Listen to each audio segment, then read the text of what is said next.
The line for refugee resettlement stretched across the spaceport like a scar that refused to heal. Hundreds of beings, furred chitinous feathered, stood beneath the cold glow of orbital lights, each clutching datapads that carried the sum of their worth: skills, health, survivability, usefulness. Galactic Union law was efficient. Efficient did not mean kind. Tila stood at the very end of the line.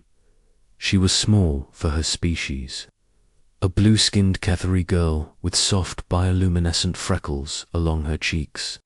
Her hands trembled as she held her slate, not because she was afraid for herself, but because she could feel her siblings behind her, clinging to her mother's dress.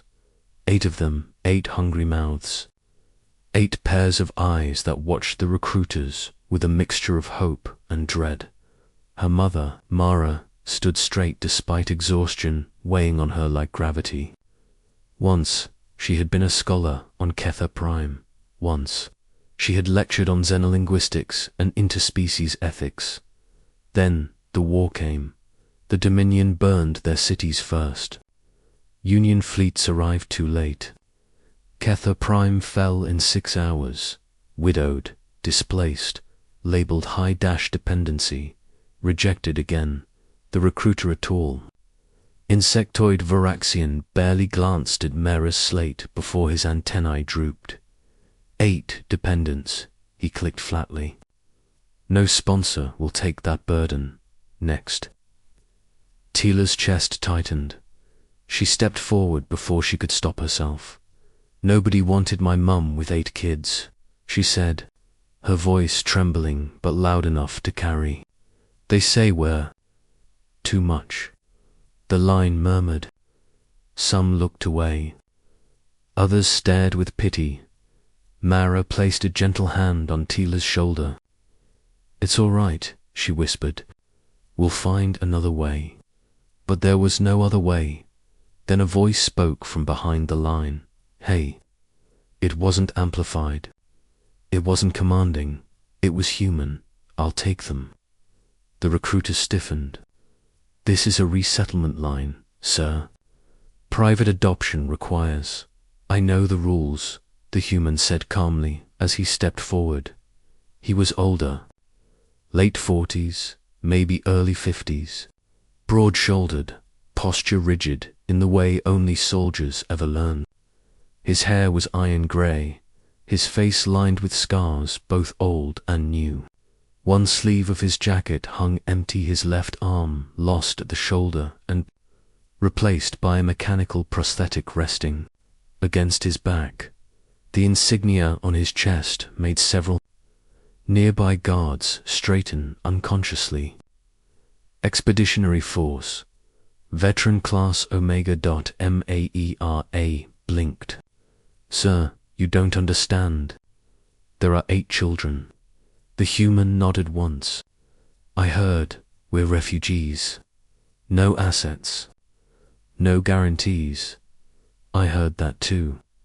Tila stared up at him. Humans were strange, too expressive, too emotional. This one's eyes were steady, warm, and tired. Nobody wants us, Tila said quietly. The human knelt so they were eye level.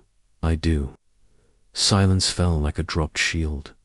The recruiter's mandibles twitched. Sir, you're requesting responsibility for 9 non-humans.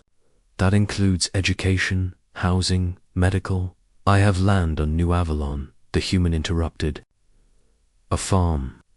Big one. Empty rooms.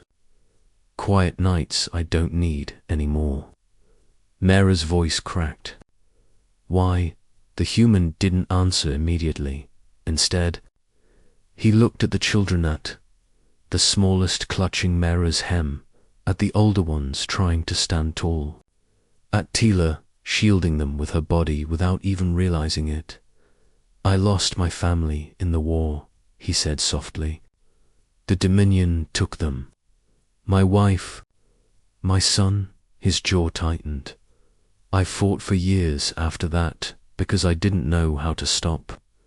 The spaceport seemed to fade as he continued.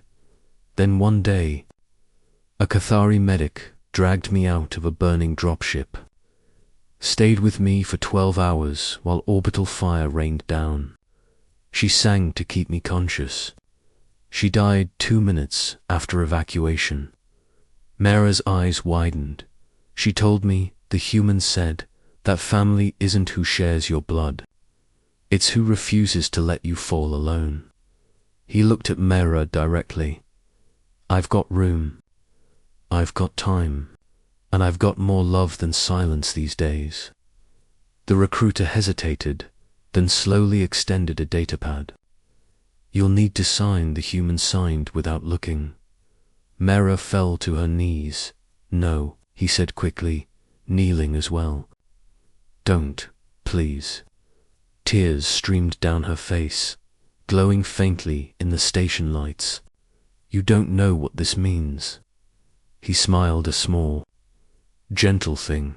I think I do. New Avalon smelled like soil and rain. The farm stretched across rolling green hills, under an open sky so wide it made the children dizzy. There were animals strange and gentle. There were rooms with real beds, food that didn't come from ration bars. At first, the children slept in shifts, afraid it might disappear. The human Elias Ward never rushed them. He learned their names, their habits, their fears too. Learned how Cathari children preferred warmth at night, so he installed radiant heaters. He learned Mara flinched at loud noises, so he dismantled the old security turrets and replaced them with quieter systems. He learned Tila watched him when she thought he wasn't looking. One evening, months later, she finally asked, "Why didn't you send us away?" She said as they sat on the porch, watching the sun set. Elias sipped his tea. "Because I didn't want to. That's not logical," he chuckled. "Neither is surviving war." She hesitated. "People say humans are dangerous." Elias looked at the fields. "We are." Then he turned to her. "But we're also stubborn about the things we choose to protect." Years passed. The children grew. Mara returned to academia, teaching at the new Avalon Interstellar Institute. The younger ones laughed again, real laughter, not the fragile kind, and Tila joined the Union Diplomatic Corps at her induction ceremony. A Varaxian official read her biography aloud. Raised in a multi-species household under Terran guardianship, she smiled and looked out into the crowd. Elias sat there, older now, a little slower but proud beyond words. When she finished her oath, she crossed the stage and embraced him. "You chose all of us," she whispered. He hugged her back, his mechanical arm worried softly. "Best decision I ever made." Later that year, during a Galactic Council debate on refugee limits, Ambassador Tila spoke. She ended her address with words that would be quoted across 100 systems. Humanity terrifies the galaxy not because of their weapons, but because when the universe abandons you, they sometimes look at everything you carry and say, "I want all of you." And for the first time in a long time, the galaxy listened. Asterisk.